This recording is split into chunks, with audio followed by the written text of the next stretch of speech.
porque ya sabemos que los historiados quedan grabados, hay mucha gente que de pronto los vuelve a ver o no puede estar hoy aquí y entonces los ve a determinado tiempo, ya más tranquilas, tranquilos. Es decir, esto se queda como en nuestra hemeroteca y finalmente también son trabajos que vale la pena repasar.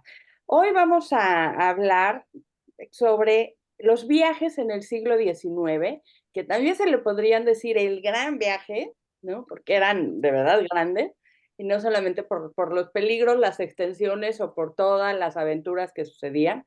Y también vamos a hablar de cómo se daban esos viajes. Fíjense que hoy vamos a hacer, Guillermo y yo, un dueto bastante interesante porque él va a hablar sobre todo de este hecho del viaje en el siglo XIX en México, ¿sí? Y yo me fui a España.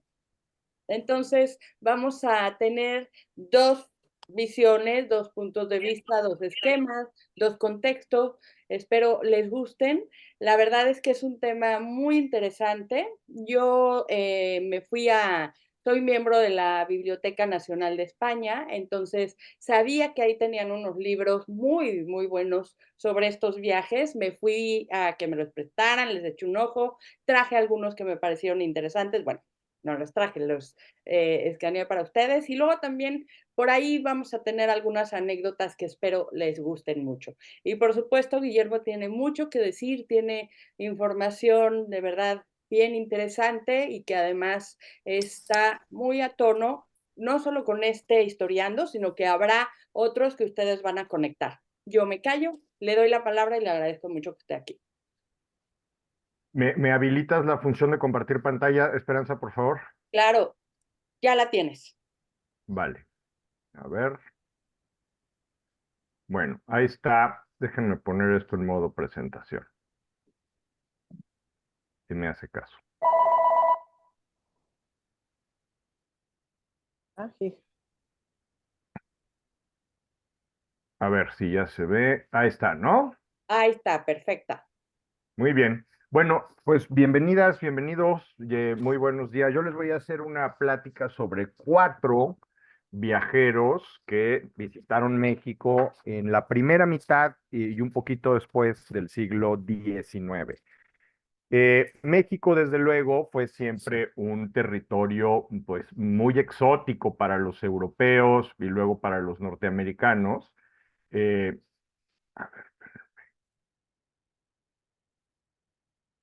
Ahí está. Bueno, primero desde el descubrimiento de América y desde la conquista de México por la geografía, los pueblos que la habitaban, que eran radicalmente diferentes de otros pueblos de la tierra, por tantos miles de años de aislamiento y desarrollo, digamos, autónomo, independiente, y desde luego por la naturaleza, que era extremadamente grande, salvaje, las montañas mucho más grandes, los ríos mucho más caudalosos, las especies vegetales y animales tan diferentes de lo que estos viajeros habían conocido en Europa e incluso en los países de Asia y África que algunos habían ya empezado a visitar.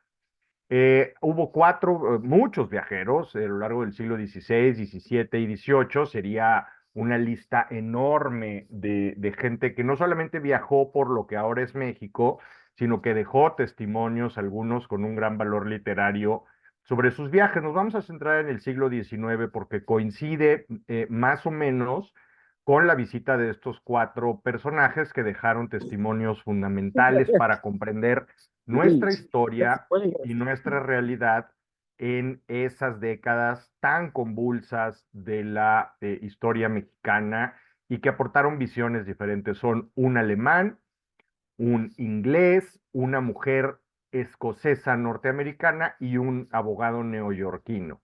Y los cuatro dejaron testimonios muy interesantes. Arriba a la izquierda hay una foto de Alexander von Humboldt, que será nuestro primer visitado.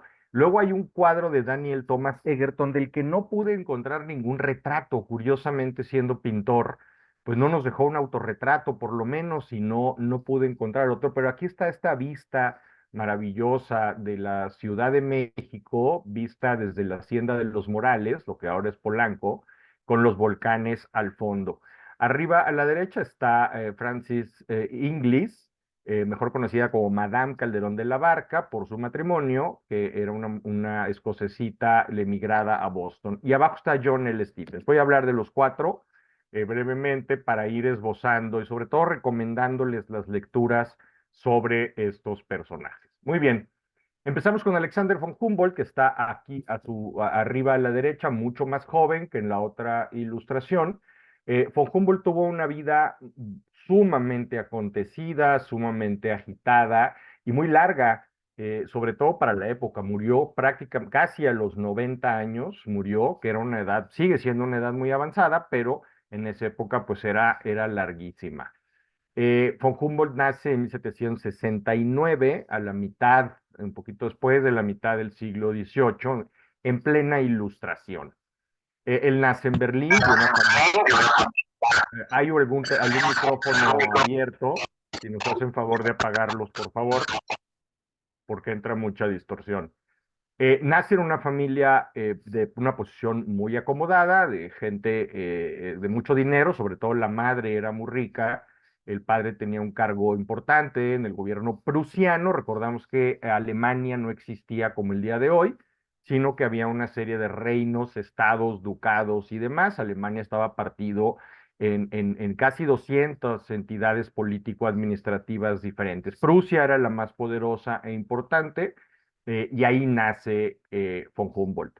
Von Humboldt fue el hermano menor de dos, tuvo un hermano 2 años mayor, Wilhelm von Humboldt, que también fue un personaje sumamente destacado de su época. Es el fundador de la Universidad de Berlín, entre otras muchas cosas que hizo importantes. Ellos se quedaron huérfanos de padre cuando Alexander tenía 9 años, y su infancia fue triste y solitaria, sobre todo la de Alexander, que era un chico tímido, recluido, intelectualmente muy precoz, pero que no brillaba, a diferencia de Wilhelm, que era este muchachito estudioso, disciplinado, con una gran facilidad para las lenguas clásicas y para la historia. Mientras que Alexander era un niño al que lo que le gustaba era irse al jardín a recoger piedras, insectos, plantas, y coleccionarlas y estudiarlas. Su madre era una mujer extremadamente fría y distante, una mujer realmente nada afectuosa, nada cariñosa, y Alexander, que era un chico muy sensible, resintió mucho esta infancia sin afecto. Sin embargo, lo que hizo la madre fue ponerles tutores de muy alto nivel que los educaran, y algunos de los cuales les tuvieron mucho cariño los chicos. La mamá, por ejemplo, se burlaba mucho de las inquietudes intelectuales de Humboldt, le decía el pequeño boticario, porque se la pasaba coleccionando plantitas como los farmacéuticos que andan buscando plantas curativas, ¿no? Y era una forma muy despectiva de referirse a su hijo.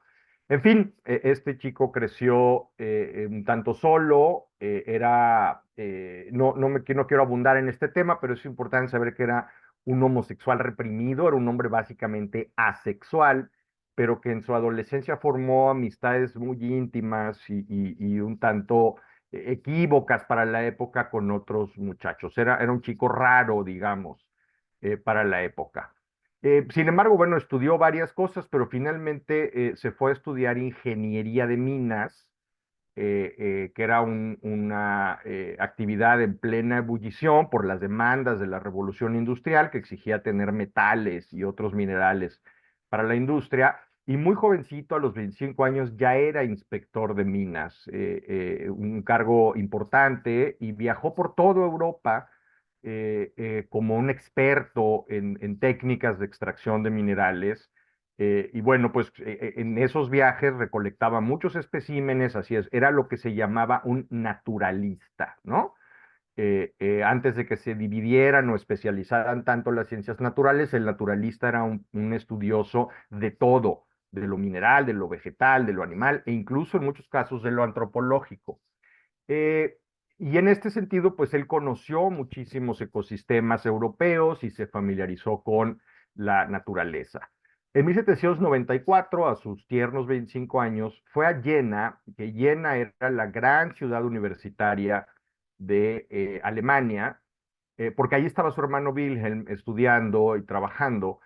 Y ahí ocurre uno de los dos acontecimientos más importantes en la vida de Humboldt. Se involucra con el grupo de intelectuales más destacado de la Alemania de la época, Friedrich Schiller, Herder, los hermanos Schlegel, en fin, toda una banda de filósofos, estudiosos, académicos que le daban mucho esplendor intelectual a esa ciudad, pero sobre todo hizo una amistad muy cercana con un hombre un par de décadas mayor, que todos conocemos, que es Goethe. Con Goethe formó una amistad muy sólida que fue sumamente fecunda para ambos, un aprendizaje mutuo muy importante. Había una serie de polémicas en las ciencias en esas épocas. ¿Cuál era el impulso vital de los organismos? ¿Qué hace que la planta crezca? ¿Qué hace que el animal se mueva? ¿De dónde viene esa fuerza vital? Goethe tenía estas dos teorías, o una teoría doble, que era la Urform, es decir, la forma esencial, principal que comparten todos los organismos, y cómo jugaba esta forma primigenia versus las fuerzas externas de la naturaleza, el clima, el ambiente, los depredadores, la comida disponible, etcétera.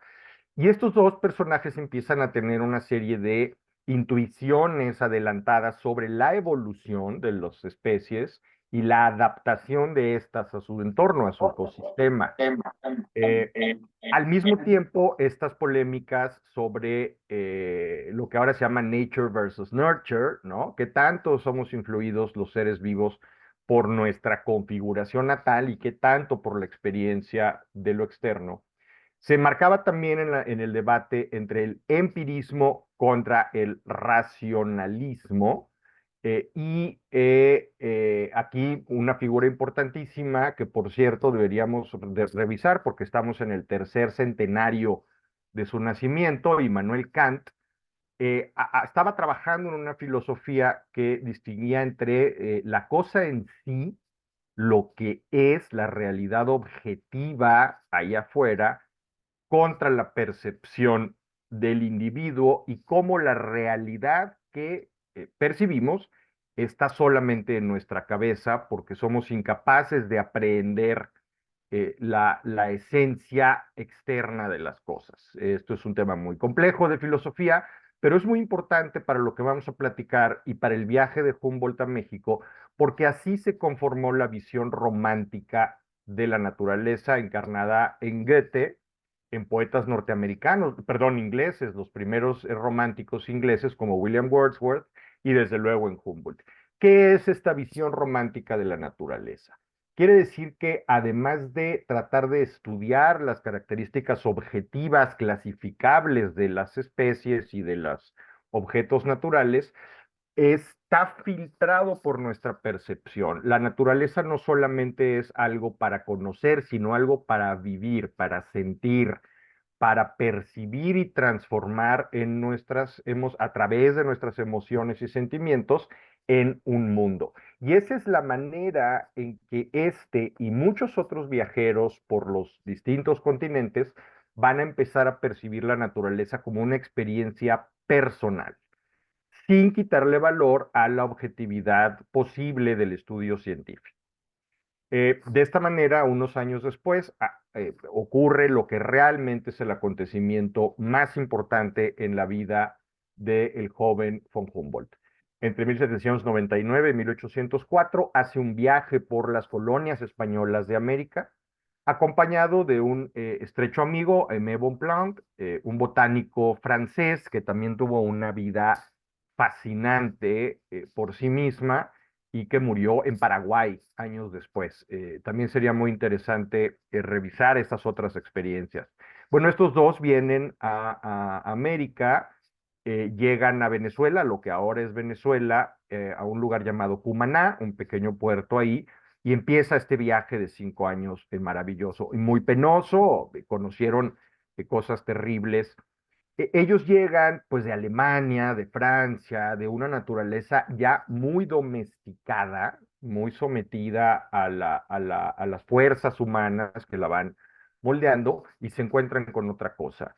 y se fascinan por la diferencia y el salvajismo, en el buen sentido de la palabra, de la naturaleza americana, pero también experimentan una serie de choques y de cosas que los repugnan profundamente. Una es la destrucción del medio ambiente. 3 siglos de dominación europea habían causado un daño terrible a los ecosistemas. Y luego, además, la esclavitud de indígenas y de africanos, la explotación terrible, sobre todo en las minas, por ejemplo, y en las haciendas, y la desigualdad brutal que percibieron en estos lugares. No es que no hubiera desigualdad en Europa, evidentemente, pero aquí era una cosa muy extrema. Los monocultivos, los cultivos para exportación, pues lo que hacían era destruir las tierras que los habitantes usaban para cultivar diversas especies, para alimentarse, vestirse y demás, y pues causaban esta destrucción. En Venezuela experimentan por primera vez un terremoto de a de veras, una cosa terrorífica, y luego se van durante mucho tiempo a recorrer las fuentes del Amazonas y del río Orinoco, y ahí van viendo toda la deforestación y la desecación de lagos que ha causado la presencia europea, y empieza Alexander von Humboldt a prefigurar la teoría o la concepción que lo hizo importante históricamente. Aquí vemos una pintura aquí está Alexander von Humboldt, al lado de algunos indígenas. Aquí está Aimé Bonpland, y esto es el volcán Chimborazo en Ecuador, y algunos otros volcanes de los Andes. Es una pintura muy bonita que nos da una vaga idea de cómo era ese paisaje y esos encuentros.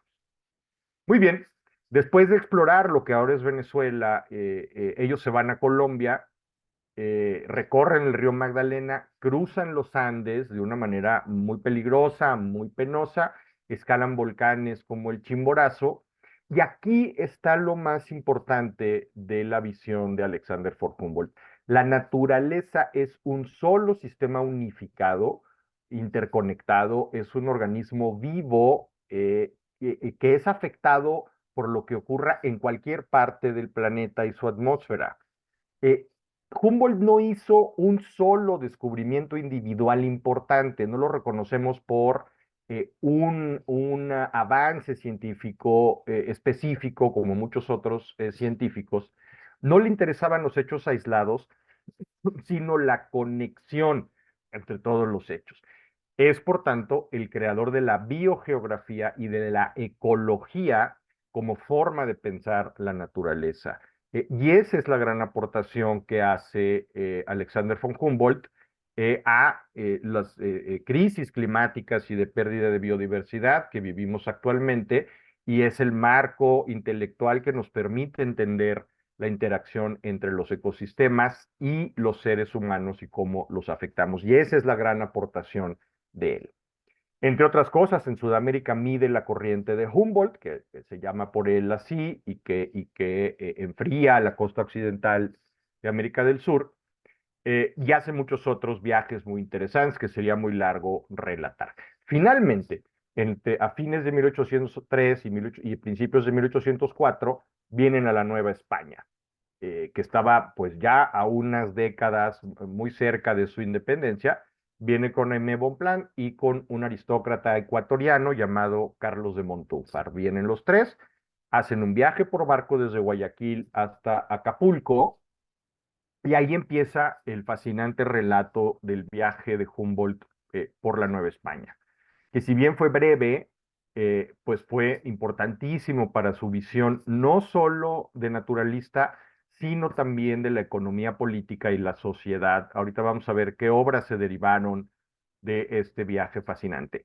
Acapulco no era el Acapulco que conocemos ahora, era un puerto, una bahía rodeada de unos pantanos y unas miasmas ahí sumamente insalubres.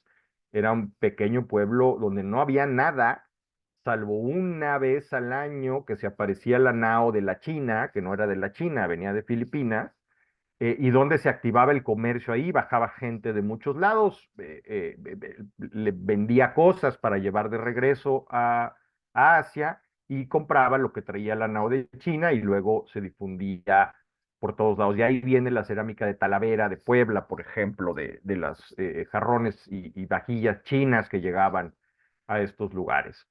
Ellos van pues en mula y caballo y a pie, atraviesan lo que ahora es el estado de Guerrero, que pues, siempre ha sido peligroso.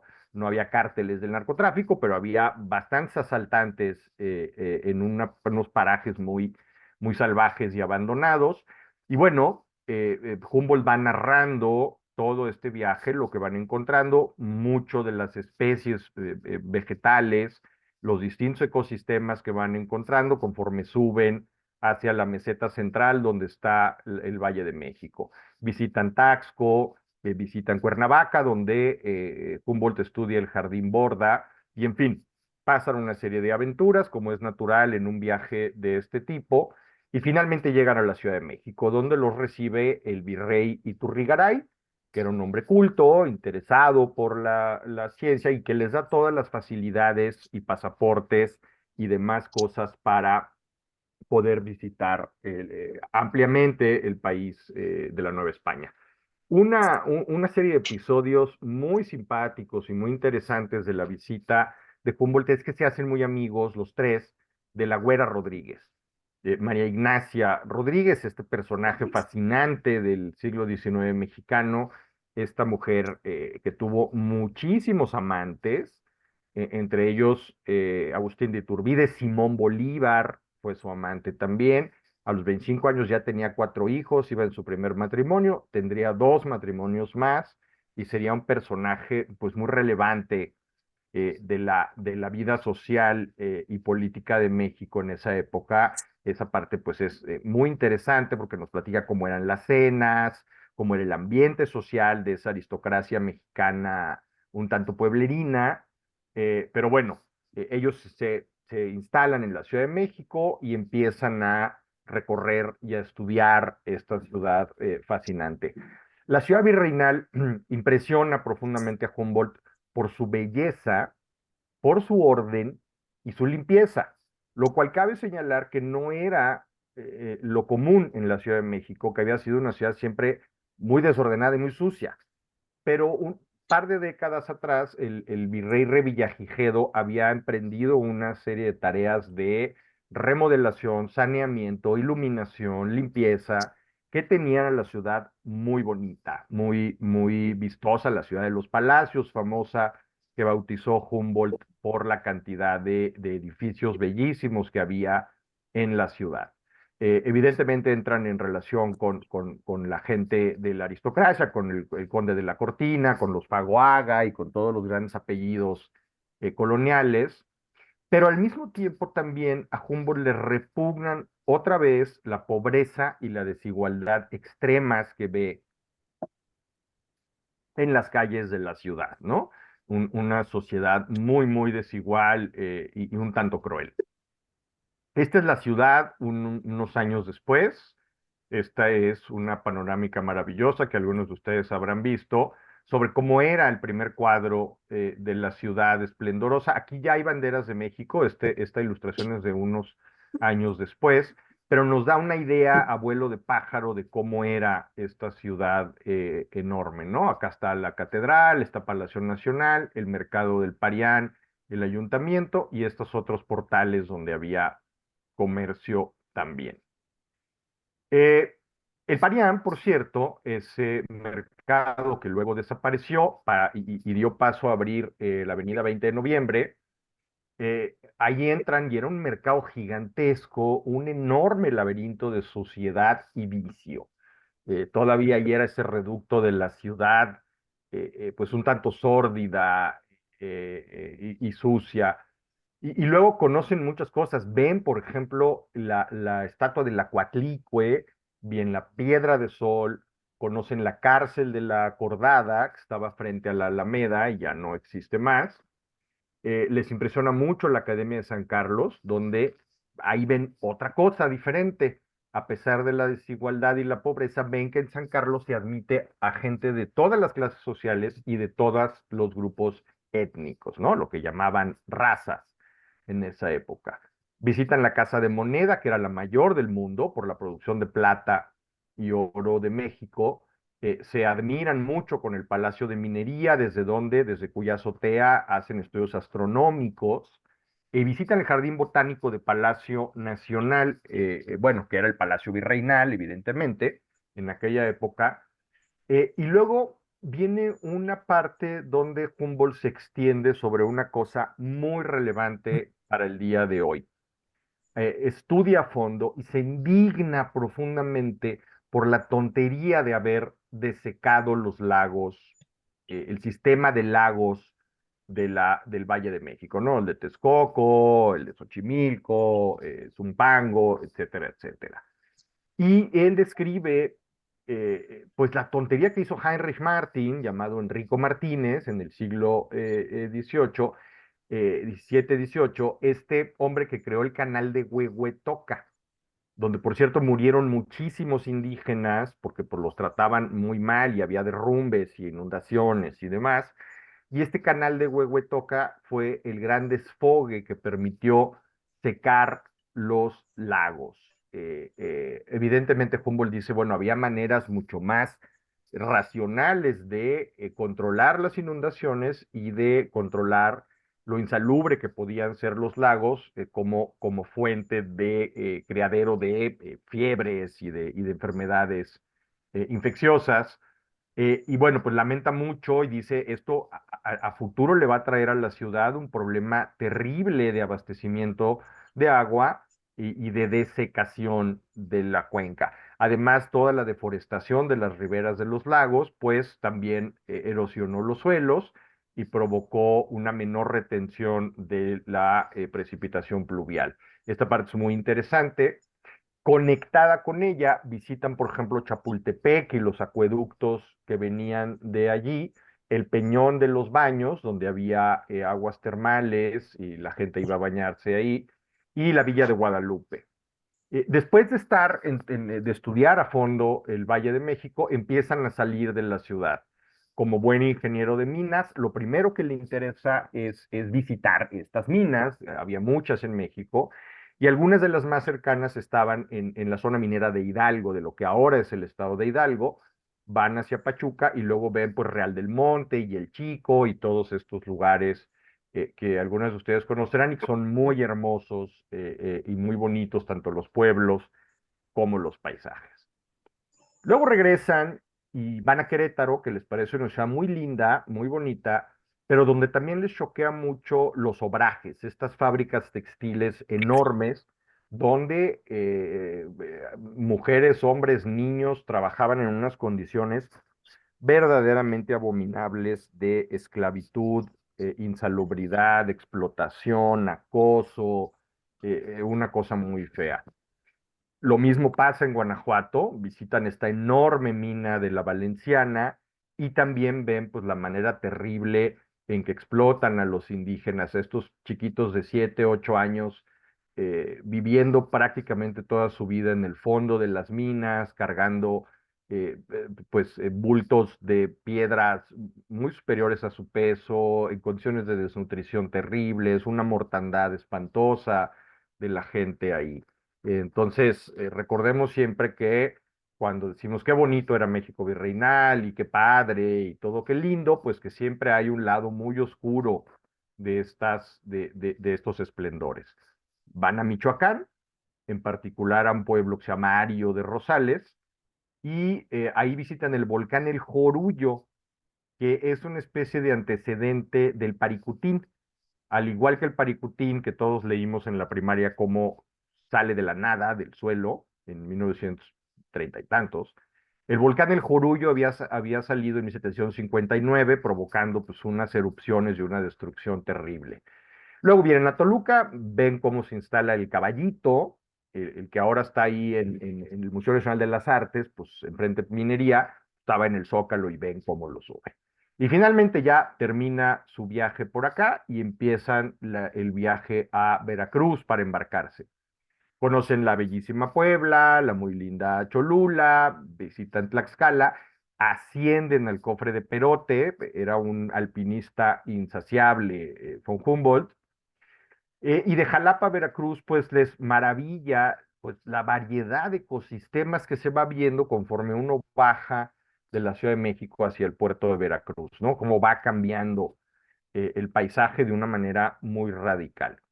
En Veracruz, pues les llama la atención lo insalubre del puerto, la prevalencia de la fiebre amarilla que mató a tantos europeos en América, y visitan, bueno, pues esta prisión terrible de San Juan de Ulúa. Finalmente ya Humboldt regresa, se van a visitar al presidente Jefferson en Filadelfia y Washington y después van a Europa, sigue la vida de Humboldt, sería muy largo relatarla toda, pero esta visita, este viaje por América y estos meses en México dan pie a una serie de obras, fue muy prolífico, Humboldt escribió muchísimo, fue un científico muy importante y muy famoso, terminó su vida siendo uno de los hombres más famosos del mundo, y para muchos científicos ir a verlo en París y luego en Berlín cuando se regresó, pues era como un rito de iniciación, ¿no? Y de México específicamente publicó luego el Atlas Geográfico y Físico del Virreinato de la Nueva España, que fue una mina de oro de información para los científicos, pero también dejó un ensayo político sobre el reino de la Nueva España, donde alaba muchas cosas, pero también hace un análisis recapitulando sobre todo esto que vio, ¿no? El despotismo, el descontento de los criollos que iba a llevar muy pronto a la independencia, la explotación, la desigualdad, en fin, todo esto que observó. Luego publicó una obra en muchos volúmenes llamada Cosmos, que fue pues su gran síntesis científico-antropológica de toda una vida de viajes. Después hizo un viaje parecido, pero por Siberia. Fue ya en sus años, arriba de los 60, hizo este viaje fascinante por Siberia, de que también sacó obras y conclusiones que reforzaron su visión de la naturaleza. Son obras de interés histórico. Yo les recomiendo mucho una biografía de Andrea Wulf, que se llama La invención de la naturaleza. Es una excelente biografía de Humboldt que lamentablemente se brinca el viaje por México. Entonces hay que ir a Humboldt para revisar sus impresiones de la Nueva España, justo antes de la independencia. Y bueno, para él este viaje fue un viaje muy importante y dejó una visión que los propios novohispanos y luego mexicanos no teníamos desde la ciencia europea de la Ilustración y el Romanticismo. Este fue el viaje de Alexander von Humboldt. Eh, el siguiente viajero que les quiero presentar, arriba a la derecha hay una pintura que pudiera ser algún autorretrato, pero se ve muy poco claro los rasgos del personaje humano. Daniel Thomas Egerton murió joven. Nació en 1797 en Londres, concretamente en el suburbio de Hampstead, que era y es muy bonito. Y Egerton fue un inglés que tuvo una historia también muy complicada en su infancia, al igual que Humboldt, pero de manera diferente.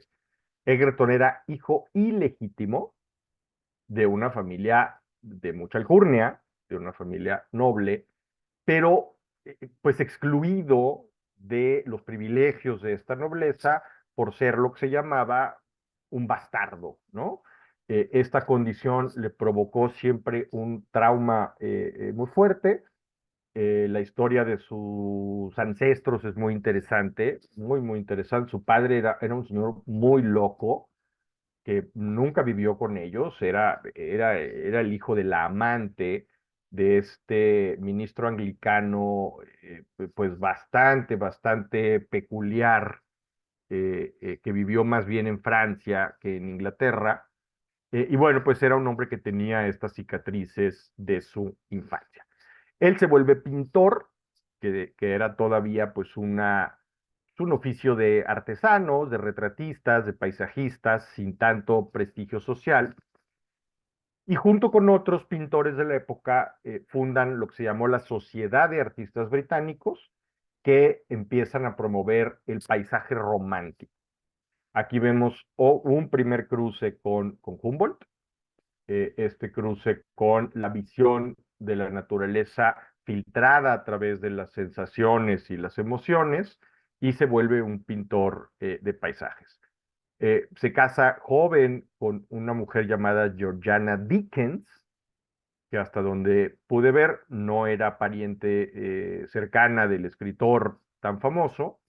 Con Georgiana tiene un mal matrimonio, tienen 3 hijas, pero muy pronto se separan y no viven juntos más, ¿no?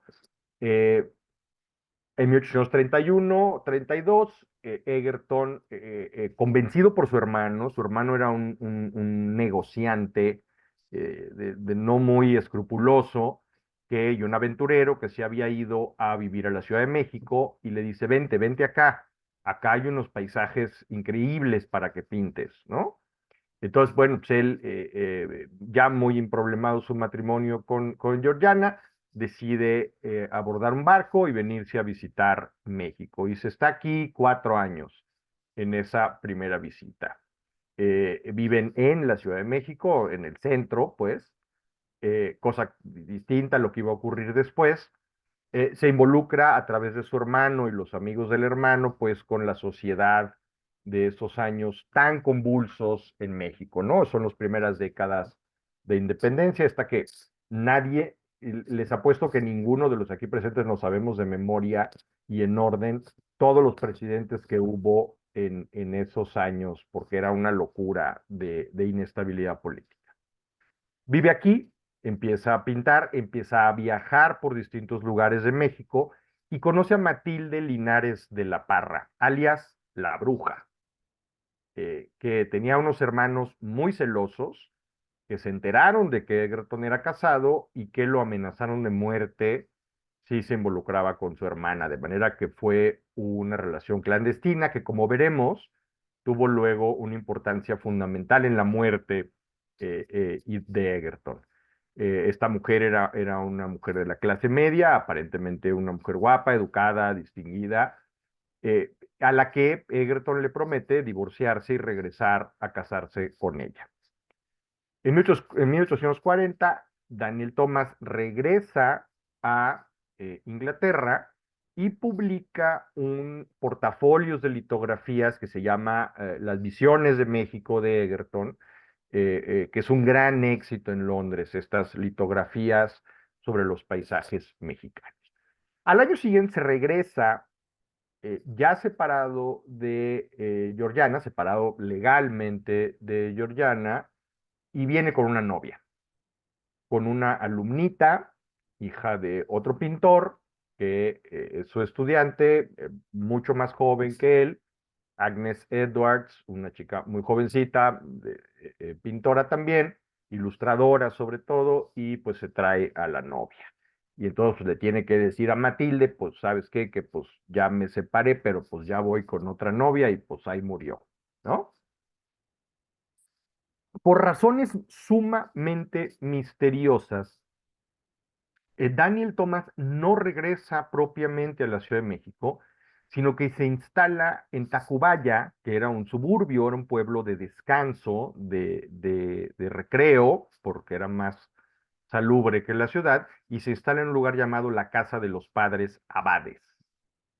Y se instala ahí con un nombre falso, pero muy, muy balcón, se llamaba Florencio Egerton, ¿no? Entonces, pues, no disfrazaba gran cosa la identidad, pero así se hizo llamar en su regreso. Vivían recluidos en esa casa y en Tacubaya, no hacían vida social, no se mostraban, excepto con algunos pocos íntimos, que vamos a ver ahorita quiénes eran, y hacían una vida muy retirada y paseaban todas las tardes por Tacubaya.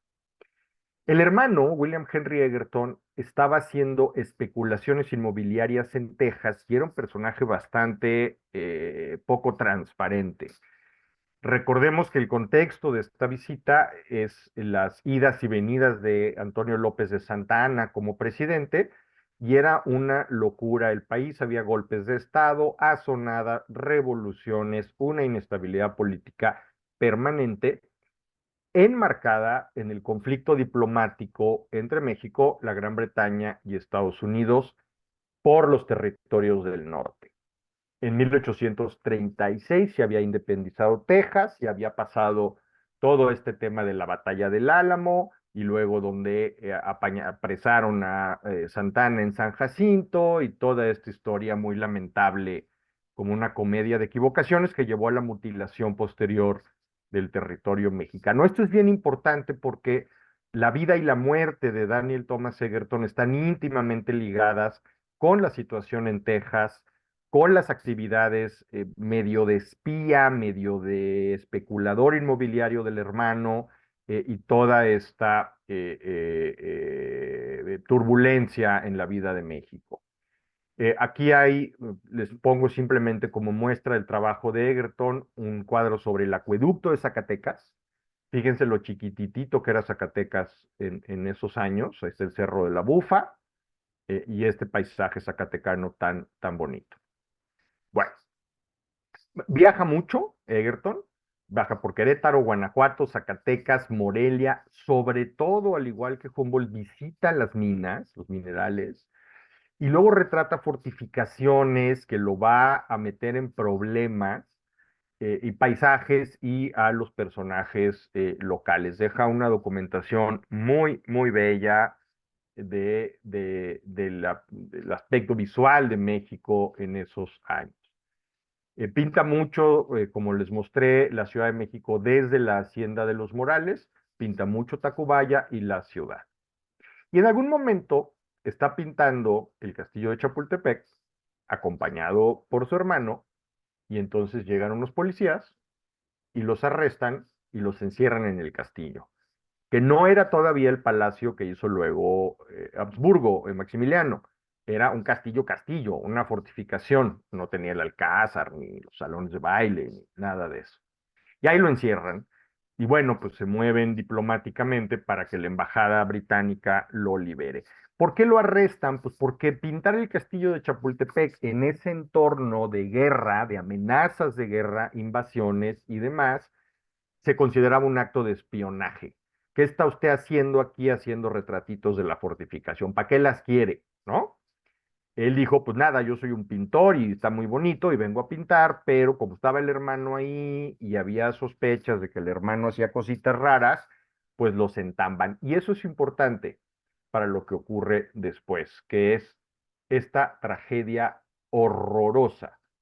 El 27 de abril de 1842 salen Egerton y Agnes, ella con 8 meses de embarazo, salen a hacer su paseo vespertino por Tacubaya, pasan por un paraje que se llama Pila Vieja, que está por ahí, por San Pedro de los Pinos, más o menos entre Revolución y Patriotismo, por esta calle de Camellón que une las dos avenidas, y ahí en algún lugar había una pila vieja, abandonada, y al atardecer alguien llega y los asesina. Agnes, a sus 8 meses de embarazo, es salvajemente violada, asesinada. Es una cosa verdaderamente horrorosa lo que les pasa ahí. Y encima del cuerpo de ella dejan un mensaje escrito que dice Florencio Egerton, Casa de los Padres Abades. Es decir, sabemos quién eres y sabemos dónde vives. Otra cosa curiosa es que no les roban nada. Aretes, collares, relojes, dejan las joyas en los dos cadáveres que estaban a 400 metros uno de otro. Entonces, pues no es un robo. En fin, sería muy largo contarles. Ahorita les voy a decir dónde pueden leer esta historia fascinante, pero pues empieza la investigación que no va a ningún lado, detienen algunos personajes, no les pueden probar nada. Se nombra a un gran personaje llamado José María Puchet, un catalán, Puchet, lo nombran como fiscal del caso y se asesora por el único amigo mexicano de Egerton, que era un hacendado tabacalero de Córdoba y de Orizaba, llamado Leandro Iturriaga. Hay un personaje que se llama Ponciano Tapia, que es como el principal sospechoso, Y luego ocurren cosas muy raras. William, el hermano, se niega a entregar los papeles de Egerton. Por lo tanto, pues no se puede saber quién podría tener motivos de venganza contra él, y se estanca toda la investigación. Aparece en 1843 la bruja Matilde, le lleva el diario secreto de Egerton a Leandro Iturriaga, que se lo da a su vez al fiscal. Hay una investigación, se detiene a 4 asesinos materiales, pero pues los acusan de robo, pero no les habían robado nada, nunca se descubre a los autores intelectuales. Muy bien, corte. En 1991, Mario Moya Palencia, que ustedes recordarán porque fue secretario de Gobernación y luego embajador y estuvo a punto de ser presidente en lugar de López Portillo, ya como escritor y diplomático publica un libro que les recomiendo absolutamente, que se llama El México de Egerton. Es un libro, una investigación exhaustiva en la que Moya Palencia logra desentrañar el misterio o se acerca muchísimo a encontrar quién y por qué mandó asesinar de una manera tan salvaje, tan cruel, a un pintor y a su novia, que aparentemente no estaban metidos en política, o sí. Ahí queda la duda. Esta novela investigación, que es medio histórica, medio policíaca, medio biográfica, es una maravillosa recreación del México de los años 1830 y 40, y probablemente solucione el misterio, y probablemente lo hayan mandado matar un señor llamado G. W. Kendall, un periodista norteamericano, especulador de tierras en Texas, imbricado con la embajada norteamericana y las invasiones de norteamericanos a Texas y a Nuevo México, y también estarían involucrados de alguna manera los diplomáticos británicos, pero son los tejanos los que aparentemente mandan matar a Egerton. Si quieren saber cómo y por qué y cómo era México en esos años, lean El México de Egerton de Mario Moya Palencia. Es una historia muy triste y muy interesante. Y busquen las pinturas y las ilustraciones de este hombre, que son muy bonitas. En los mismos años, aunque no se mencionan mutuamente, en esos mismos años vivía en México Frances Erskine Inglis, que vivió de 1804 a 1882. Aquí está arriba, muy guapita ella, muy, muy mona, era la esposa del embajador de España. Eh, ya me brinqué, ahí está. Eh, Madame Calderón de la Barca, o Frances Erskine Inglis, nace en 1804 en Edimburgo, y ahí crece, en Escocia. Y cuando su padre muere, la familia se va a instalar a Boston. Son gente de la alta sociedad, conocen a personajes como Washington Irving y a William Prescott, historiador de la conquista de México. Y este hombre, Prescott, de la aristocracia bostoniana, le presenta al enviado especial de la reina Isabel II de España, un diplomático, don Ángel Calderón de la Barca, homónimo del dramaturgo del siglo XVII. Se casan en 1838, ella ya de 34 años de edad, se casa con don Ángel, y al año siguiente lo nombran primer embajador de España, una vez que el Tratado de 1836 ya había reconocido la independencia de México. Eh, Viven en 1839 a 1842 en México, al mismo tiempo que Egerton. De hecho, se van el año de la muerte de Egerton. Y luego ella escoge 54 cartas de las que había enviado a su familia en Boston y publica otro libro fascinante que alguno de ustedes habrá leído, que se llama La vida en México, y que es una maravilla también. Ahí ella se relaciona en México, pues siendo esposa del embajador español, evidentemente tiene acceso a la alta sociedad, y pues menciona a Justo Sierra O'Reilly, al conde de la Cortina, José Justo Gómez, también amigo de Egerton, a Lucas Alamán, al historiador Carlo María de Bustamante.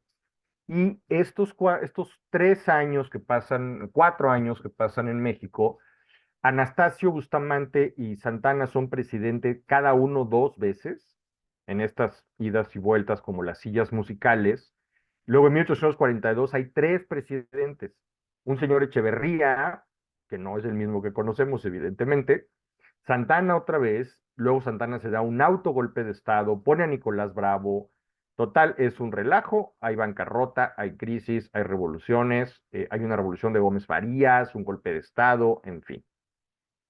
Cuando ellos llegan a México, por Veracruz, evidentemente, pasan a visitar al medio retirado Santana en Manga de Clavo, que pues es un hombre encantador. Ellos todavía no saben la clase bicho que es y les parece un señor pues muy lindo, muy hospitalario, muy buena gente.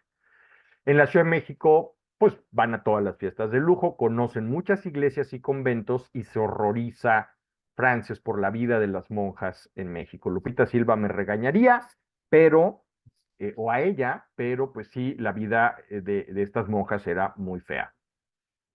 Las cartas, si no las han leído, son absolutamente recomendables. Las cartas de esta mujer tienen un gran poder de observación y sentido del humor. Su perspectiva femenina pues le da un toque original porque relata, a diferencia de los naturalistas o de otros, con detalle los asuntos domésticos, cómo se vestía la gente, cuáles eran las costumbres de los criados y la vida cotidiana, cómo era la vida doméstica en la ciudad. México le parece un país muy bello en cuanto a sus paisajes naturales, tan variados, pero es un país poco poblado, desordenado e infestado de asaltantes, tanto en los caminos como en la Ciudad de México, como hasta la fecha. Acuérdense los bandidos de Río Frío y de todas estas historias.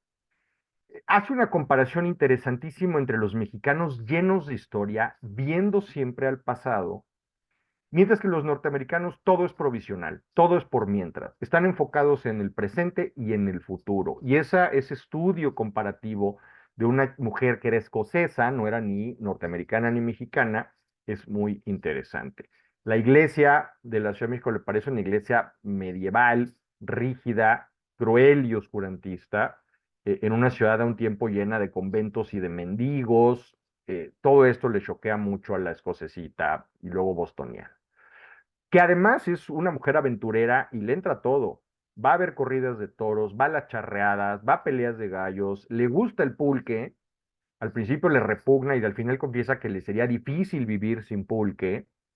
Hay unos episodios verdaderamente maravillosos de la feria en Tlalpan, que se llamaba entonces San Agustín de las Cuevas, de la Semana Santa en Coyoacán, y también, al igual que Humboldt, visita Huasca, San Miguel Regla, Real del Monte y todos estos lugares tan bonitos y tan interesantes para ella. Eh, Finalmente hay una rebelión que ella describe por Gómez Farías. Luego hacen un segundo y más largo viaje que los lleva a Cuernavaca, a Tlacomulco y lo que hoy es Morelos y Guerrero, donde visitan varias haciendas azucareras. Hay una anécdota preciosa cuando están en Toluca, en una hacienda, pasan la noche en una hacienda y salen a las 4 de la mañana para irse de viaje. A ella la suben al carruaje, la rodean de pieles porque hace muchísimo frío afuera de esta hacienda cerca de Toluca. Y de repente, entre la niebla de la madrugada, ve 2 luces rojas muy cerca de la ventanilla del carruaje. Y luego aparecen más luces rojas y cuando empieza a clarear se da cuenta que son lobos que están rodeando su carruaje, lo cual nos da una idea de cómo era Toluca y alrededores en esa época, pues donde los lobos bajaban a las haciendas, ¿no? En fin, van a Cacahuamilpa, recorren Cacahuamilpa, vienen por Yautepec, Cocoyoc, Atlixco, Puebla, y finalmente se mudan a San Ángel. Cuando ya nombran un nuevo embajador, hacen su último viaje a Michoacán y finalmente regresan a México y parten. Esta ilustración de aquí abajo es San Agustín de las Cuevas en día de feria, Tlalpan, y bueno, vale mucho la pena leer las historias de esta mujer en nuestro país. Y por último, les voy a presentar a John Lloyd Stephens, otro personaje muy importante para la historiografía y la arqueología mexicana. Este hombre nace un año después que Madame Calderón en Shrewsbury, Nueva Jersey. Es un hombre también de clase acomodada, se hace abogado en Nueva York y empieza a viajar. Al 34 a 36 hace un viaje por Europa, por Egipto y por Levante y se vuelve loquito por la arqueología. El abogado se hace un gran aficionado a la arqueología, estudia los monumentos, estudia las técnicas, es un asiduo lector de Humboldt, lee mucho a Humboldt y entonces viene su golpe de suerte. En 1839 lo nombran embajador extraordinario en América Central. Viene con un amigo llamado Frederick Catherwood, un arquitecto y dibujante londinense que se vuelve su compañero de viajes e ilustrador. Este primer viaje por América Central le deja un libro llamado Incidentes de viaje en América Central, Chiapas y Yucatán. Este primer viaje es muy sufrido porque les tocan muchas guerras civiles. Hay muchos bandidos, mucha violencia, presencia en la desintegración de la República Centroamericana, de la Federación de Estados Centroamericanos. Les da paludismo, Catherwood se pone muy, muy malo y tienen que regresarse a Nueva York por motivos de salud. Esto es una ilustración de Frederick Catherwood de Tulum, tan diferente de cómo lo hemos dejado hoy en día, tan feo y tan destruido. Pues aquí está cuando empiezan a desbrozar el castillo de Tulum. Muy bien. En 1841 regresan los dos y regresan ahora sí que a la hermana República de Yucatán, que en esos años era independiente. Se había separado de México por los desastres con Santana y demás. Es un lugar mucho más pacífico que Chiapas y que Centroamérica. No los asaltan, nadie los roba, no hay malandrines, no hay guerrilleros, no hay nada, pero eso es solo en apariencia. 5 años después de la visita de Stephens y Catherwood, estallaría la guerra de castas, que duró tantísimos años y fue tan destructiva. Pero eso estaba después. Por lo pronto estaba tranquilo Yucatán. Ellos visitan 44 sitios arqueológicos en 7 meses. Muchos de ellos son descubiertos, son desbrozados por primera vez por estos personajes.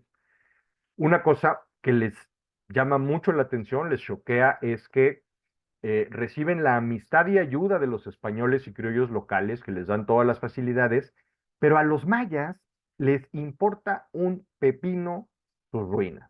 Hay un total desinterés de los mayas por sus antigüedades, no entienden para qué les pagan para deshiervar y desenterrar vejeces, ruinas que a nadie le interesan más que a estos personajes. Por cierto, sospechan que son espías, porque pues, ¿para qué quieren ver? ¿Para qué quieren venir?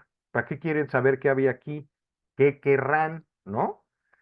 Eh, y todo esto se enmarca en un debate intelectual muy chistoso, que ahora nos parece muy absurdo.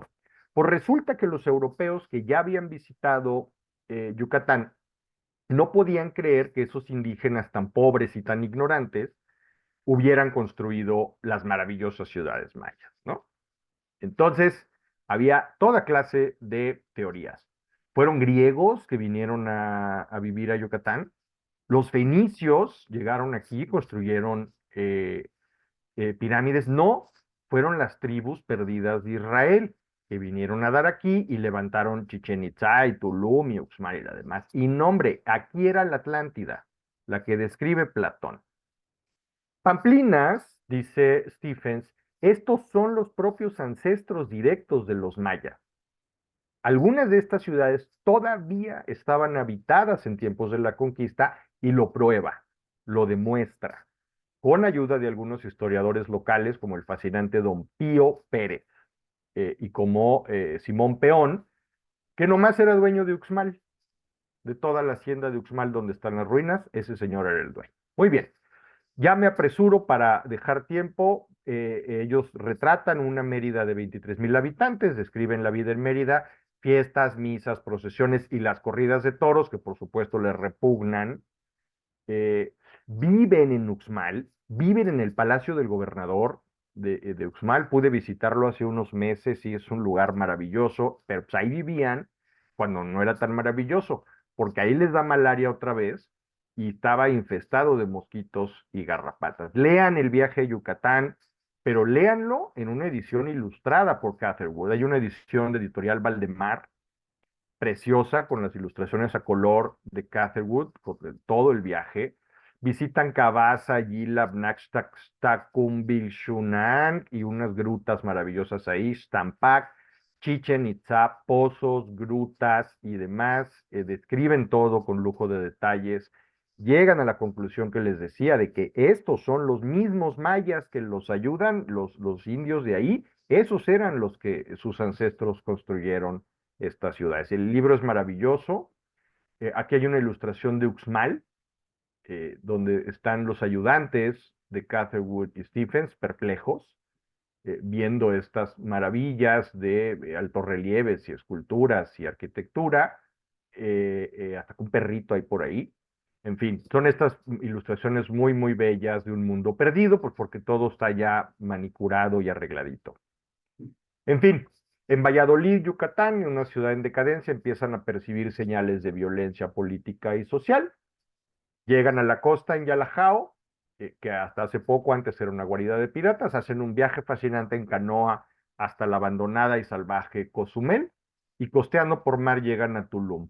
De ahí regresan a Mérida y vuelven luego a Estados Unidos. ¿Por qué es tan importante? Porque el viaje de Stephens y Catherwood implica el redescubrimiento y sobre todo la reivindicación de la civilización maya. Son los precursores de los grandes arqueólogos que vendrían luego a estudiar la civilización maya.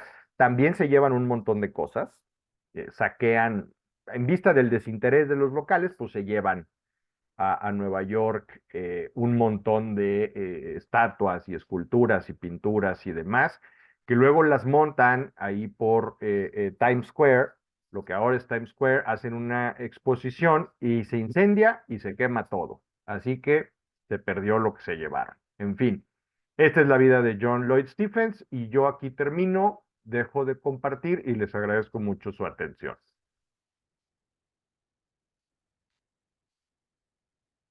Muchísimas gracias, Guillermo. ¿Alguien tiene algún comentario sobre esta gran exposición? ¿O alguna duda?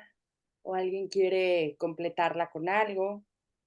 Yo sí quiero decir que qué tal que ya quedamos, Guillermo, y hacemos Kant para junio. ¿Te parece? No, para junio no, porque hay que leerlo y es una chambota. También es el bicentenario de la muerte de Lord Byron, Ah, pues órale. ¿Quieres? ¿sí? Ya Y está. dame chance de Kant, porque Kant hay que echarle un ojo y no son enchiladas.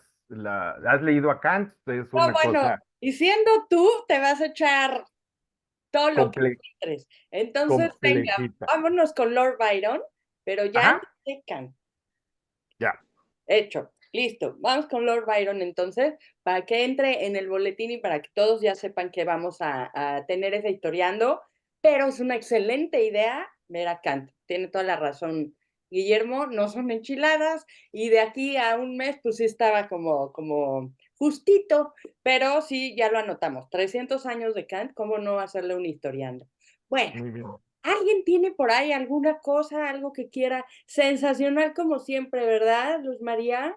Así es, muy, muy bueno. Y además Yo, hoy que nos fuimos a México. Alberto, sí, buenos días. Muchas gracias, Guillermo, por tan excelente exposición. Me llamó mucho la atención la parte de Humboldt, por todo el desarrollo que hizo en México para la geografía, la ecología, etcétera.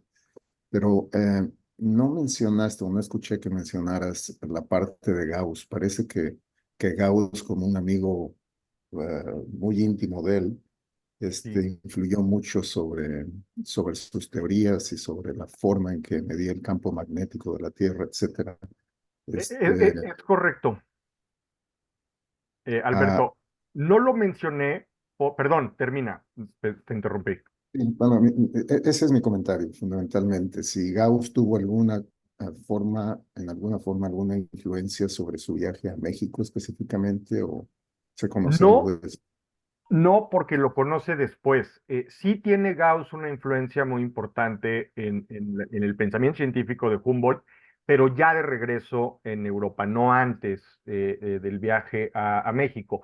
Incluso son roommates.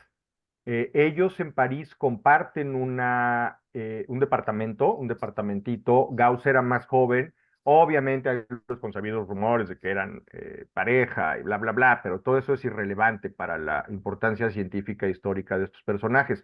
Fueron muy amigos, efectivamente. Gauss fue un científico muy importante que sí hizo descubrimientos específicos en el campo de la física y sí influyó mucho en el pensamiento de Humboldt, pero ya en la elaboración de las obras escritas posteriormente, precisamente porque se conocen al regreso de Humboldt a París después de 1800, perdón, sí, de 1804. Entonces sí hay una influencia, pero no es previa a los viajes. Ok, muchas gracias.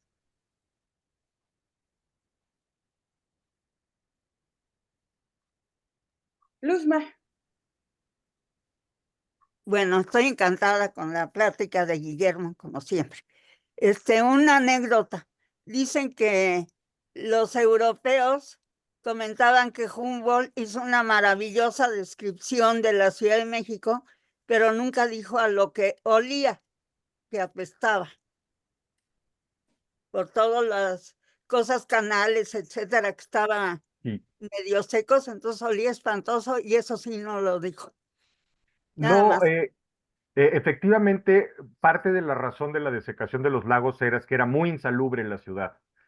Unos años antes había habido una inundación horrible que duró 5 años, que propició el desarrollo de Puebla. La gente rica se fue a Puebla, pero sí olía feo. Pues sí, todas las ciudades de antes del drenaje olían gacho, ¿eh? También en Europa no te creas que era así como tan perfumado.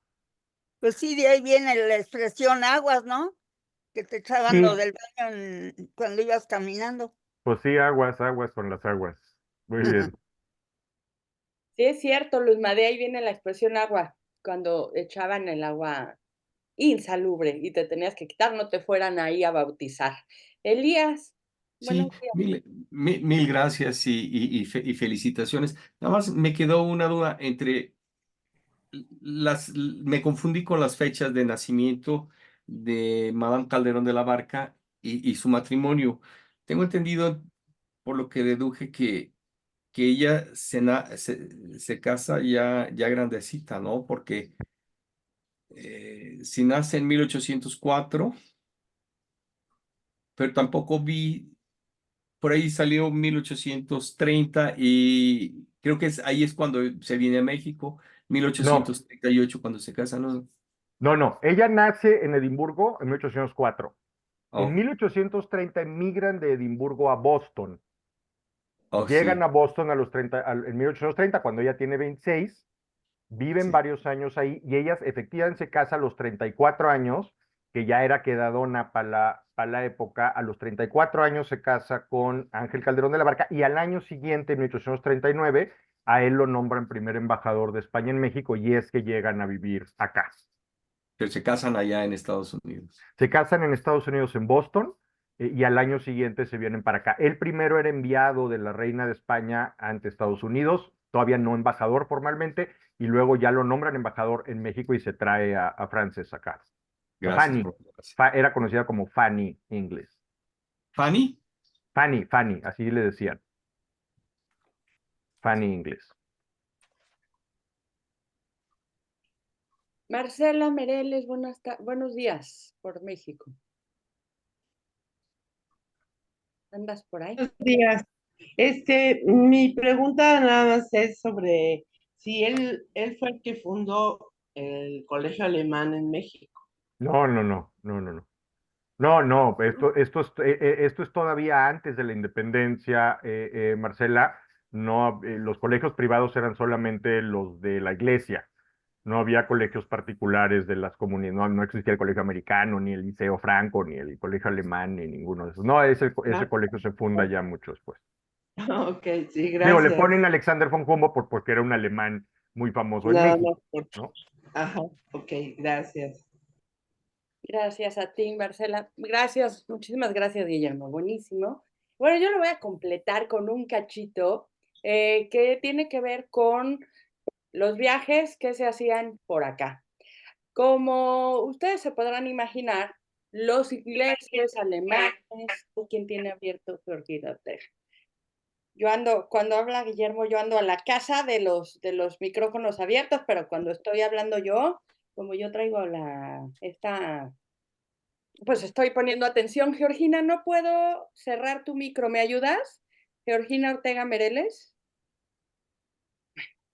Ya veremos qué pasa. Entonces, les decía yo, a ver, idea vuelve a mí.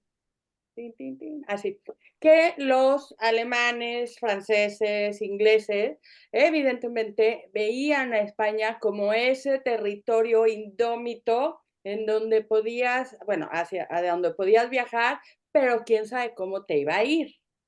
No pasa así ahora. Todavía lo ven España como algo bastante folclórico, pero ya digamos, hay otras alternativas que las que tenían en aquellos siglos. Entonces yo voy a hablarles de esto y como les comentaba, tuve la oportunidad, debido a este tema, de buscar algunos libros que me parece les van a interesar, verlos, ver cómo se publicaban, qué tipo de prólogos tenían o qué información, qué añadidos editoriales tenían estas publicaciones y vamos a empezar. ¿Les parece bien? Bien, bueno, pues ahí va. ¡Tarán! Disculparán mi chiquero en el escritorio, como siempre. Y aquí empezamos mi parte. Aquí está, el gran viaje. Yo puse el gran viaje porque realmente quienes venían aquí a España, ¿no? Pues sí se la jugaban, o al menos exageraban. Y decían, ten cuidado porque despídete de una vez, no sea que no te vuelva a ver, ¿sí? Bueno, ¿qué medios de transporte había por acá? Evidentemente, bueno, en España los transportes de viajeros por carretera, por ahí de 1800, principios de 1800 a mediados, pues era diligencias, caballerías, coches, caballos, galeras y otros medios por el estilo. Ya después, ¿no? Cuando está aquí Fernando VII e Isabel II, resulta ser que empiezan los transportes por medio de vapores. Ajá, tren de vapor, y entonces ahí eso ya se convierte en algo súper moderno. En realidad, esto de los vapores empieza a ser conocido después de otros países y finalmente llegan ya los ferrocarriles. Se hacía, ¿no? Un vapor para la navegación interior, es decir, para irte de Sevilla a Cádiz, por ejemplo, es decir, todo el sur de España, que en realidad, si lo vemos ahora, no es tanto, pero sí tenía que recorrerse por medio de un vapor. Y por otro lado, los ferrocarriles sí que tenían algunos trayectos, pero no era muy común. Era para algo muy, muy específico, para la clase muy acomodada y para rutas realmente, pues, no tan, ¿cómo les podré decir? No te resolvían la vida, ¿no? No había tantas opciones. Ahora, evidentemente, empieza a ser un poquito más común, como les digo, más o menos a mediados del siglo XIX y se convierte para quien lo podía pagar y para quien podía ir a ese trayecto, para quien le funcionara, pues en el medio favorito, ¿no? Ahora, ¿qué había antes? Pues viajes a pie, muchísima gente, además, por supuesto, de los viajes en caballo, ¿no? Como les he mencionado aquí, en esas diligencias, en caballerías, en esas galeras, ¿no? Había viajes a pie. Y este señor, Richard Ford, que era un viajero, dibujante y era hispanista, eso quiere decir que le gustaba y era estudioso de la cultura de este país, escribe, ¿no? Refiriéndose a los primeros años de la década de los 30 de aquel siglo XIX. Además, como ningún español anda por gusto y nadie emprende una jornada a pie, sino los mendigos y vagabundos, no se comprende que se haga más que por una absoluta necesidad. Eso es, el que camina a pie, el que hace un recorrido a pie, el que viaja a pie, aguas, porque seguro o es vagabundo, o es ladrón, o es mendigo. Por esta razón, los peatones son mal recibidos y objeto de toda clase de sospechas. De más está decir que en España entonces, si tú no llegabas en carruaje a una posadería, no te daban posada, no podías hospedarte en ningún lugar si llegabas a pie, si no llegabas con una diligencia, con un grupo de personas que te acompañaban en el viaje. Eso quería decir que tú tenías los posibles para hacerlo. Entonces, en el siglo XVIII, pues sí, los viajes a pie eran la movilización del pueblo, pero prácticamente desaparecen con la llegada del vapor por la costa que les comento andaluza o por la locomotora, ¿no? Por tierra. Pero, bueno, ¿quién lo diría ahora con el Camino de Santiago y con tantos caminos y con tantas rutas a pie? Y bueno, pues era pésimamente mal visto. Olvídate que te vayas a pie, porque encima o te degollan, o te roban, o te raptan, o te violan. O sea, no vayas. Entonces, imagínense el flaco favor que hacía este hispanista, Richard Ford, a este tipo de turismo. E incluso se llegan a hacer consejos para viajar por España en el siglo XIX. Los libros, que ahora les voy a enseñar unos cuantos que están guardados en una bóveda de la Biblioteca Nacional de España, esos libros tienen muchísimos consejos. En realidad son como unas guías de viaje, como si te compraras ahora la Argutard, por ejemplo, o la Michelin, pero todos inciden y todos ponen el acento en lo que no se debe de hacer. Y decían, no recomendaremos en modo alguno una larga caminata a caballo sin compañía. No es agradable para familiares o amigos que se quedan con la inquietud. Es decir, no vaya a no le vaya a dar un infarto a su pariente que se quedó allá por Inglaterra. No es prudente exponerse sin ayuda a los accidentes. Tampoco los que tengan un amigo con quien puedan ir deben de ir solos. Vayan con el amigo. Bueno, Ford tenía una serie de consejos y recomendaciones que yo no sé cómo se animaban a venir. La jornada diaria oscilará, según las circunstancias, entre 25 y 40 millas y se debe de emprender el camino antes del amanecer. Tenga cuidado que su caballo coma por lo menos una hora antes de iniciar la ruta. Claro, porque si no los pobres caballos los tronaban, ¿no? Ahora, con respecto a este siglo, bueno, al siglo, ay, me faltó una X aquí, con respecto al siglo XVIII, si me faltó la V, luego lo corrijo. Existen dos innovaciones, ¿no? En el siglo XVIII y en el siglo XIX había estos dos cambios. El primero, ya en el siglo XIX, el criado, como así se le llamaba entonces, podía ir en caballería, es decir, podía ir en ese carruaje alado por caballos, ya podía acompañarles. Y segundo, el equipaje voluminoso se enviaba aparte por un corsario, es decir, por una persona a caballo, que iba exclusivamente a llevar el equipaje de los señores a buen recaudo, ¿sí? Entonces, esto hizo, fíjense, que el viaje a pie, que era un viaje necesario en el siglo XVIII, se convirtiera en un viaje, digamos ya, más turístico, más de exploración, ¿sí? Ya era también, por supuesto, un viaje que tenía que ver con negocios y con comercio, como toda Europa, pero ya también empezaba a verse España como la posibilidad de explorar la naturaleza y de, evidentemente, hacer esas exploraciones para provecho científico. Pero la naturaleza también se veía como parte de la ganancia de hacer un viaje largo, es decir, ver los paisajes, explorar las tierras nuevas y como les comento, España se veía como si fuera un territorio, bueno, o sea, que te ocurra entrar, ¿no? Bien. Viajar con un arriero, es decir, con alguien que lleve las riendas, con un carro, cuando el viaje es corto o va una persona sola, es seguro y barato.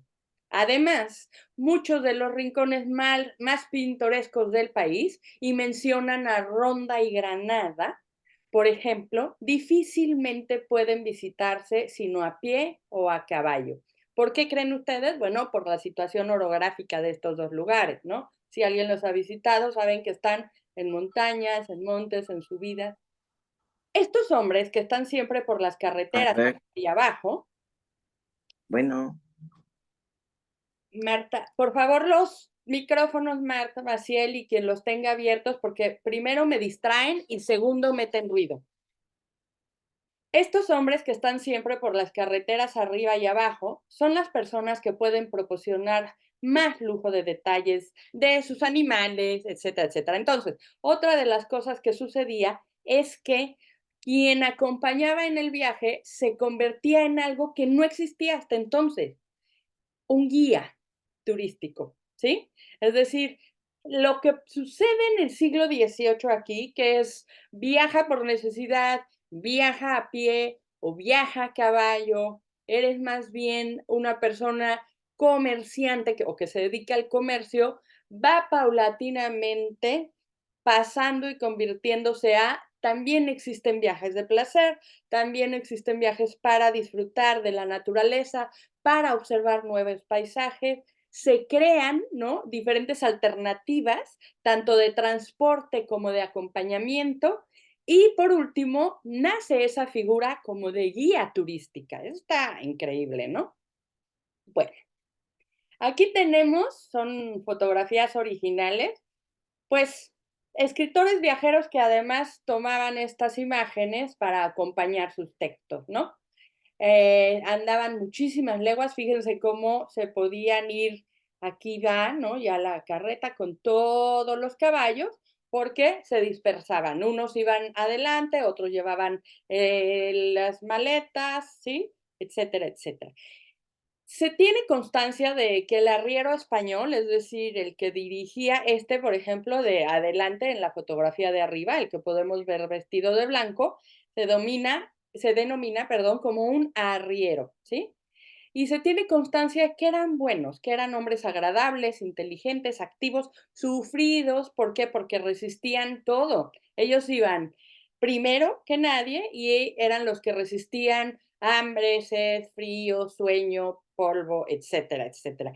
Trabajaban mucho y decían los alemanes, los franceses y los ingleses, sobre todo, también hubo mucho holandés, que no roban, no roban, así es que si tú tienes un arriero de confianza, contrátalo para tu viaje. Vean nada más cómo era entonces, ¿no? Esta disposición para viajar.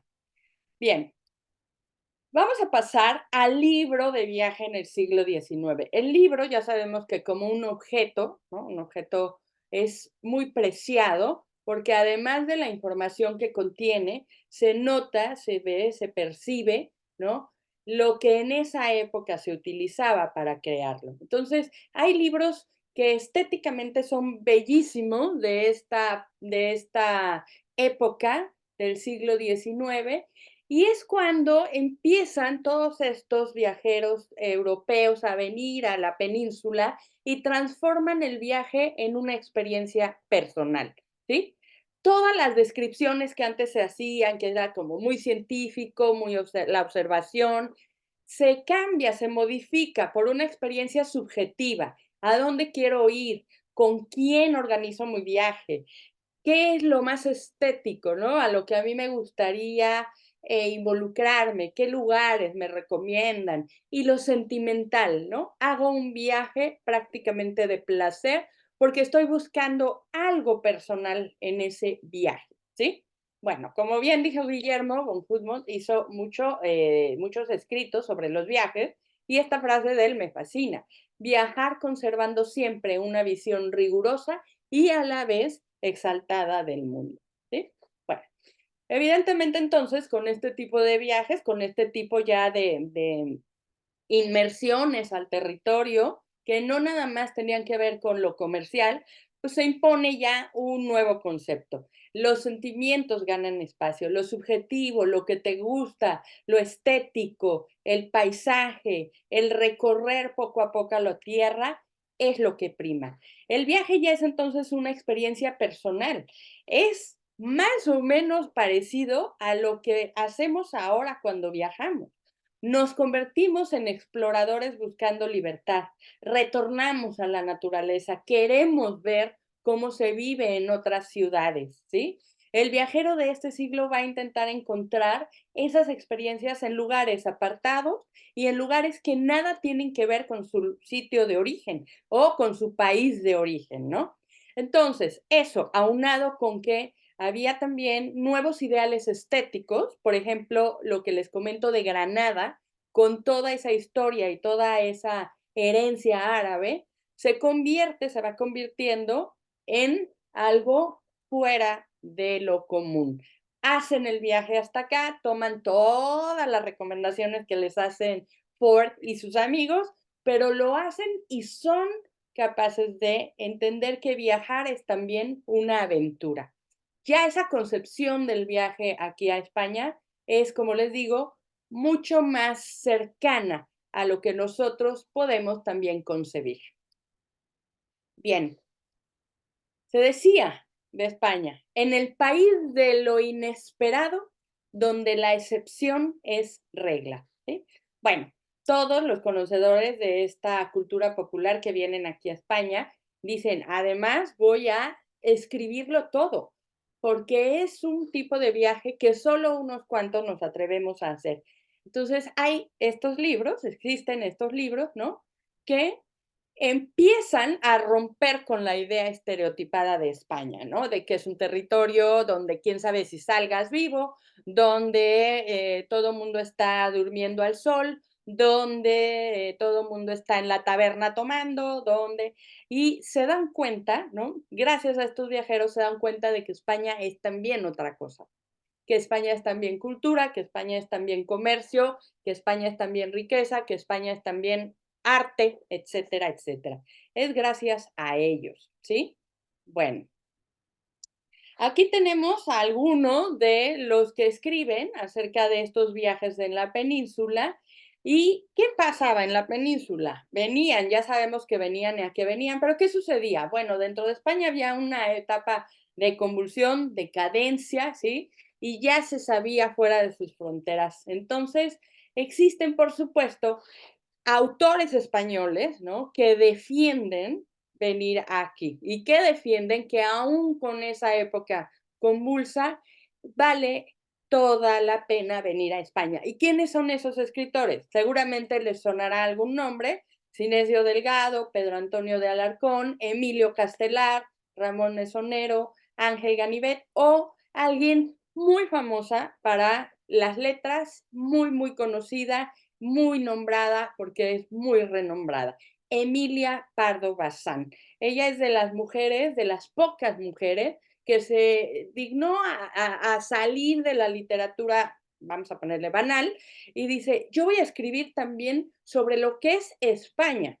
para que esa visión que se tiene fuera del país se restablezca y se apegue a la realidad, aun cuando estemos, como decían, en decadencia. Ella es la señora Emilia Pardo Bazán, ¿sí? Era condesa, novelista, periodista, ensayista, viene de una familia de extraordinarios padres intelectuales que la empujan, ¿no? A que ella pueda desarrollar toda esa inquietud intelectual. Fue reconocida, además de por lo que les acabo de contar, porque en sus escritos hay una clara emancipación de la mujer, ¿sí? Introduce aquí en su país el debate francés y el debate británico sobre el feminismo. Es un símbolo para España y para la literatura de este país. La denuncia, no se convierte en una victimización como pasaba antes, ¿sí? La mujer no tiene por qué ser víctima, la mujer no tiene por qué tomar un papel que no le corresponde o que no le gusta. Y Emilia decía, lo único que puede hacer la mujer por ella misma para ponerse a la altura del hombre es tener una igual o mejor vida intelectual. Ella, que vivió aparte muchísimo tiempo y además es el 16 de septiembre, ¿cómo no? Compartimos día doña Emilia y yo. Bueno, imagínense aparte el día, ¿no? Para México también. Ella decía, nada de victimizarse, nada de hacerse la pobre, nada de pedir, nada de rogar. Si subes tu nivel intelectual y estás igual o más que el hombre, eso es suficiente para que tengas otras alternativas en la vida. Entonces ella, pues obviamente, le calientan cuando empieza a ver que los que vienen de fuera, les digo, algunos holandeses, muchos franceses, muchos ingleses, algunos alemanes, dicen, oye, ¿por qué hablas así de mi patria? No, no, mi chavo, no, no, no, no. Y fíjense, aquí hay una frase muy, muy famosa de ella, de un cuento que se titula Vampiro, que dice, no se hablaba en el país de otra cosa. Y qué milagro. ¿Sucede todos los días que un setentón vaya al altar con una niña de 15? Era muy, muy astuta para hacer la crítica social. Bueno, ahora les voy a presentar a este señor de los pelos, pues nos parecemos en el peinado, el señor Dumas y yo. Pero él resulta ser que hasta la fecha tiene pegada una etiqueta que no se ha podido quitar. Bueno, Dumas viene con su hijo y con una caravana de personas, con un secretario, que era poeta y con pintores y todo. Y viene a España porque resulta que hay una boda. Ajá. Entonces, bueno, pues vámonos para allá. El escritor ya había visitado España, ¿sí? Su hijo entonces tenía 22 años cuando vienen por aquí. Y pues quién sabe qué les pasa, quién sabe en qué estaba pensando el buen Alejandro, que resulta ser que lanza esta frase que a día de hoy, todavía si le presentas a un francés y un español que sepa de historia, se la recita. África empieza en los Pirineos. Tan, tan, tan. ¿Qué quiere decir África empieza en los Pirineos? Era una frase, pero peyorativa a morir, ¿sí? ¿Por qué? Porque por la situación geográfica tocaba a España, Portugal, Andorra y Gibraltar. ¿Y qué decían? Que de los Pirineos para arriba, ¿qué quiere decir eso? De los Pirineos para Francia, estaba el mundo maravilloso, estaba el mundo moderno, estaba, ¿no? Los países desarrollados, de ahí para arriba, pero de ahí para abajo, ¿sí? De los Pirineos para abajo, pues era la España absolutista y quién sabe qué más cosas ahí bárbaras. Bueno, pues, ¿quién dice que lo dijo él? El varón francés Charles de Vallière. Él dice, no, sí lo dijo, yo estaba ahí cuando lo dijo, en los chismes, ¿no? Y este pobre hombre que así se le quedó la cara porque es el hijo de Dumas y toda la vida tuvo que decir, nunca lo dijo mi padre, se le adjudicó, pero nunca dijo esa famosa frase. Ajá. Dice, en ningún libro de mi padre Alejandro está la frase tan peyorativa que a día de hoy sigue todavía en alguna conversación entre franceses y españoles. En fin, esa es una anécdota del buen Dumas.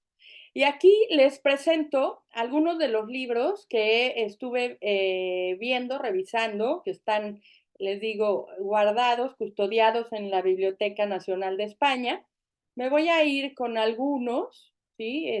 Más a fondo, solamente para que vean cómo eran las ediciones en ese entonces y que contenían, por ejemplo, ¿no? Handbook Spain. Ajá.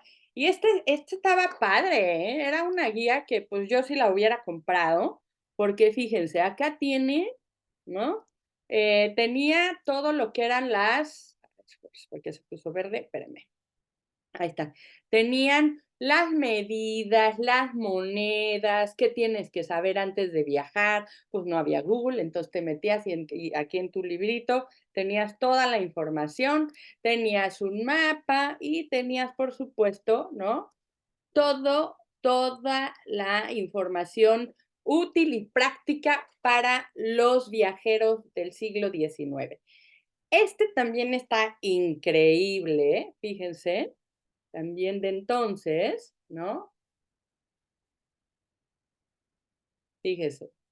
Al modo que apenas hay tratado de geografía que aproveche 10 años por las no interrumpidas alteraciones políticas que varían el aspecto, relaciones y límites de los diversos países del globo, así puede asegurarse que no hay historia de viajes cuyo interés se mantenga por un largo periodo de tiempo.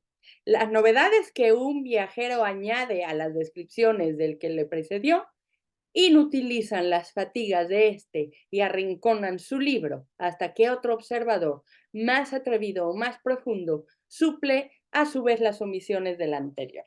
Bueno, esta es una belleza de libro, fíjense, y además está en el español de entonces, ¿no? Que está Viaje de Ali Rey El Arrazá, y es un libro en donde se actualizan los viajes, ¿no? Aquí ya se dice, oye, no, espérate, sí te puede ir muy bien y además ya tienes ferrocarril y no te preocupes, pásatela a todo dar. Este otro, también es bellísimo este libro, Cartas desde Rusia, de Juan Valera. Es una joya, fíjense. Berlín, 26 de noviembre de 1856. Mi querido amigo y jefe, su amabilísima carta del 17, que de manos del señor Oliver recibí 3 días apenas hube llegado a esta ciudad magnífica, me lisonjea en extremo y me pone en la precisa y agradable obligación de contarle circunstanciadamente todas aquellas cosas que pueden interesarle o divertirle y que nos hayan ocurrido durante nuestra peregrinación desde París hasta aquí. Se dan cuenta cómo el interés, ¿no? La parte científica, la parte, digamos, del conocimiento, la parte de la observación, ya se mezcla con la diversión, con el viajar por el goce de viajar. Aquí ya se observa a mediados de ese siglo, ¿sí? Aquí tenemos un diario de viajes de exploración. Este libro es marcadamente hecho con mapas, ¿no? Fíjense qué bello, porque además recorrían los sitios y elaboraban los mapas, ¿no? Está muy, muy bonito. Y bueno, ya para terminar, les voy a contar una historia. A quien viene a España y tengo el gusto de saludar, me lo llevo a la Posada del Peine y les voy a decir por qué. No sé si alguien aquí la conoce, si haya venido a Madrid. Justamente hoy por la mañana vi a una querida escritora en construcción que anda por aquí. Claudia, te mando un abrazo si ves historiando y si lo ves después, porque le dije, si no te quedas ahí historiando, te pido que vayas a la Posada del Peine.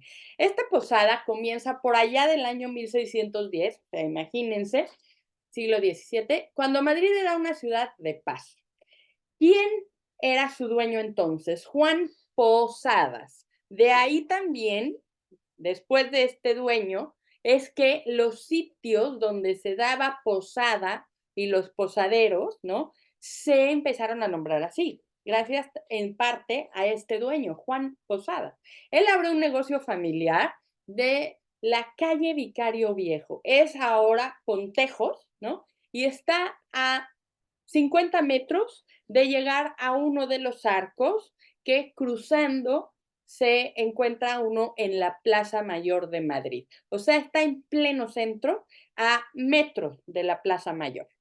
En su origen, ¿no? Era una posada, así se le denominaba, la Posada del Peine, y bueno, pasaron los años, evidentemente no se pedía nada, no se pedía tarjeta, no se pedía acreditación, no se pedía más que tener unos posibles para que quien llegara ahí se viera que tenía un carruaje o que tenía un caballo, etcétera, etcétera. Y esta anécdota viene también, no sé si ustedes lo saben, porque en Francia, cuando alguien va a tener un estreno de cine, de libro, de teatro, ¿por qué en Francia se le dice merde?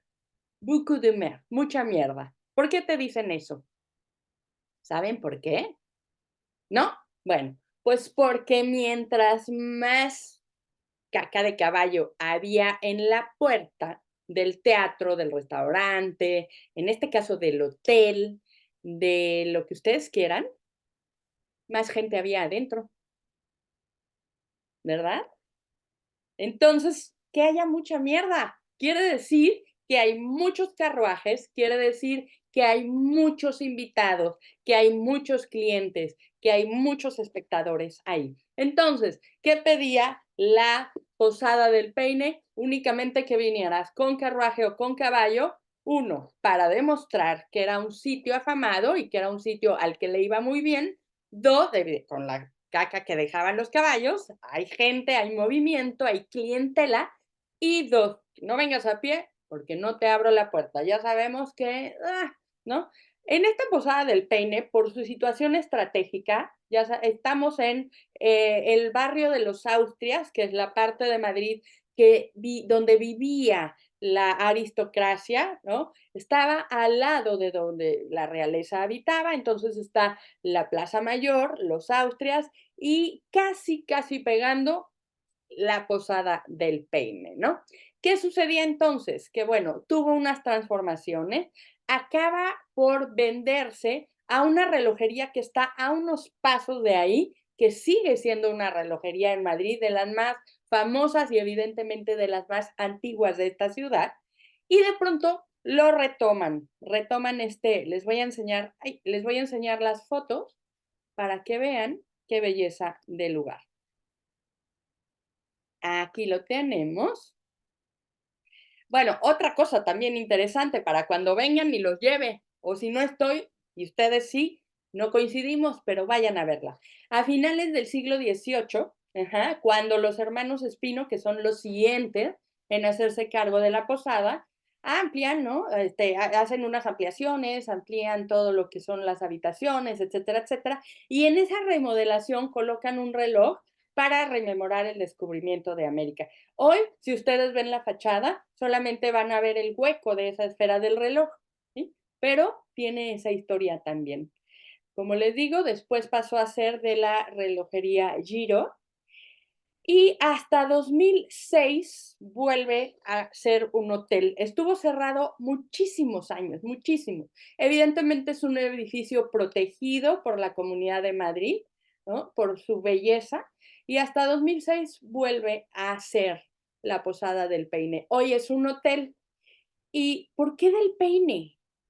Bueno, porque como era de postín, como era un lugar a donde se quedaba solamente la gente bien, el hotel daba como parte de los beneficios de hospedarse ahí un peine, y tú llegabas, imagínense, pues llegaban a caballo, llegaban ya con los pelos todos parados y se peinaban antes de salir a sus citas, antes de salir como a cenar, antes de salir a casa de quien los haya invitado, antes de salir a ver a posibles compradores o vendedores, si se trataba de comerciantes, etcétera. ¿Qué pasó? Pues que como ahorita resulta ser que se volaban el peine de las habitaciones y entonces tuvieron que poner los peines amarrados a la puerta de las habitaciones. Entonces sí podías usar el peine, pero no te lo podías llevar. Esa es la famosísima historia de la Posada del Peine. Si se fijan cómo era antes, aquí tenemos un documento, y cómo es ahora. Y las escaleras. De verdad, es un edificio precioso que tienen ustedes que conocerlo y que además, pues, forma parte de la historia de este país y de los viajes y viajeros. Y bueno, pues con esto yo terminaría mi exposición. Espero les haya gustado. Es una exposición dirigida hasta este lugar y no sé si tengan alguna duda o pregunta. Si no, dejamos este historiando, cerramos la puerta y les esperamos al siguiente. Qué gusto haber participado. ¡Ay, qué bueno, Elías! ¿Es tu primer historiando? Es el primero el segundo, te escuché, te oí. Segundo, ok, pues bueno, a los nuevos, Elías, que está prácticamente recién llegado, a nuestra querida Marta Maciel, a la amiga de Eva. ¿Dónde está tu amiga Eva? Ya no la veo. Bueno, tu amiga. Cookie tenía una Cookie. cita médica, Ah, Cookie, pero me mandó un mensajito dándome las gracias. Sí, qué en bueno, fin. qué bueno, Sí, qué sí, bueno que sé que estuvieron. está agradecida, ya me lo dijo. Genial. Pues entonces Sí. nos vemos para el próximo, que ya lo anoté, Lord Byron. Es la consigna que tenemos para hacer el Historiando de junio. Luz María Silva. Nada más, aparte de felicitarte, comentar que la palabra turismo, que es la que va a desplazar a los grandes viajeros como los que nos contaste, es de origen francés, porque iban a dar el tour a París, o sea, la vuelta. La Y luego vuelta. pasó al inglés, y en México, por ejemplo, en los diarios, en el Porfiriato, ves tour, guión, y lo demás. Buenísimo, buenísimo tu apunte, mi querida Luz María, claro, y por eso también el Tour de France, pues no es tour de que vayan de tour, ¿no? Es la Vuelta a Francia, exactamente. Muchas gracias, querida Luzma. Guillermo. Muy breve, nada más recomendarles adicionalmente a estos viajes por México y España, les voy a poner en los chats de escritores y de historiando, hay un libro de David McCullough que se llama The Greater Journey, que es sobre los norteamericanos que visitaron París en el siglo XIX. Es un libro maravilloso, lleno de grandes historias y complementa muy bien todo este esfuerzo de revisar cómo eran los viajes en el siglo XIX. Este es sobre los gringos que iban a París, entre los cuales hay personajes muy, muy destacados. Luego les subo la reseña y luego otro día que visitemos París, pues le damos una vueltita a estas visiones norteamericanas de París. Estaría buenísimo saber cómo era esa mirada de los norteamericanos en París. ¿Qué habrán visto y cómo lo habrán visto? Gracias, Guillermo, buenísimo. Sí, ponlos el libro, porfa. Y Alberto. Sí, gracias por la explicación del transporte en España y cómo evolucionó el turismo. Tal vez convendría o valdría la pena ampliarlo a cómo era en México a través del tiempo y cómo ha ido evolucionando también esa parte de la movilidad en México, que ahora estamos ya hasta pensando en poner trenes rápidos y todo, ¿no?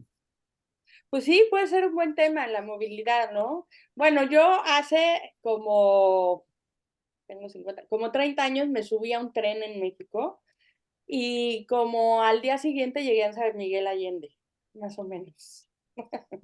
Entonces no sé si haya cambiado, ¿eh? Pero bueno, sí que podríamos hacer un historiando sobre la movilidad allá. Digo, estuvo muy divertido. Nos fuimos en Semana Santa y me acuerdo que mi papá o sea, en Semana Santa íbamos hacia Monterrey, creo. Y fue casi diversión. Y mi papá cuando llegamos dijo a los niños, agarren bien su lugar porque aquí van a pasar Navidad. Y pues no, pero casi. Entonces sí, ¿por qué no? Todo entra dentro de la diversión y todo entra dentro de las ganas de conocer y de aprender. Lili. Una plática muy interesante. Tengo una pregunta. El Camino de Santiago y los peregrinos que caminaban no tenían los problemas que tenían otros viajeros, o cómo, porque ellos empezaron a caminar desde el año 800, ¿verdad? Pues fíjense que este del Camino de Santiago es para un solo historiando, porque habría que ver por qué nace el Camino de Santiago, la idea de la iglesia, que no te creas que era así como vamos a hacerlo por devoción, también tenía otros interesillos por ahí, ¿no? Los propios devotos, ¿no? Que hacían el camino. Y además hay muchos caminos, no sé si sepas, Lili, puedes hacerlo desde Francia, puedes hacerlo desde Portugal, puedes hacerlo desde... Entonces, sí, claro que había otros tipos de peligros, por supuesto, y claro que ellos sabían que se enfrentaban a ellos, pero no porque fuera el Camino de Santiago, sino por lo que te comentaba ahora, que España era vista pues como un territorio salvaje, ¿no? Pero el Camino de Santiago, justo ese tema, que yo lo recordé cuando estaba preparando historiando, es que es muy bueno, porque habría que estudiar desde dónde nace, por qué nace y cuáles son, digamos, estas, no sé, pues cosas ocultas del camino que no lo demeritan, pero es muy interesante saberlo, ¿no? Sí, yo sugeriría ese tema para otra ocasión, porque yo he caminado el Camino del Norte y el Camino Primitivo.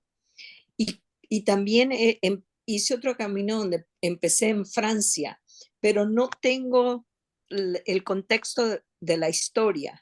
Ah, pues es muy interesante. ¿Tú dónde empezaste el camino en Francia? En la capital del lo que era el pueblo es Euskadi. Es una Avellón es donde está la catedral, que era la catedral del pueblo vasco. La catedral del pueblo, pues habrá que ver cuál. Pero bueno, sí, o sea, entonces es otro camino, ¿no? Pero vamos, no lo empezaste en Francia. Sí, fue en Francia. No recuerdo el nombre del pueblo en este momento. Luego me lo pasas. Sí, te lo voy a pasar. Qué pena que no lo recuerdo en este momento. No te preocupes, Lili, pero me dio curiosidad, porque quien hace el camino desde Francia toma el camino, es el más difícil. Y si tú atravesaste la montaña, pues está. Te lo envío. Okay. Muchas gracias, muy interesante la plática de hoy. Muchas gracias a todos los expositores. A ti por estar, Lili, espero el dato. Bueno, pues quedamos entonces aquí. Alberto, yo creo que nada más te faltó bajar la mano, pero ya sería todo por hoy. Guillermo, si quieres, por favor, cerrar. Muchísimas gracias.